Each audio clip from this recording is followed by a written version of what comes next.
最好吃的鸡肉肠就要分享给最好的朋友。鸡腿去骨，滑平敲散。炫一瓶可乐加调料腌制，半颗柠檬汁可以让肉质变得更鲜嫩。腌制10分钟后，一张锡纸一块肉，像这样捆起来，两边多余部分拧得紧实一点。需要小火加热，5分钟后就能定型。刷上剩余的酱汁，同样用小火来回煎上5分钟。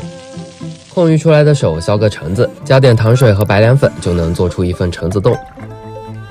划成小块，倒进杯子打底，加上冰块1瓶雪碧，喝上一口，冰镇一下。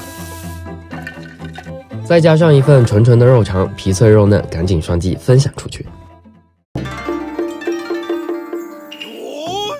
最好吃的鸡肉肠就要分享给最好的朋友。鸡腿去骨，滑平敲散。炫一瓶可乐加调料腌制。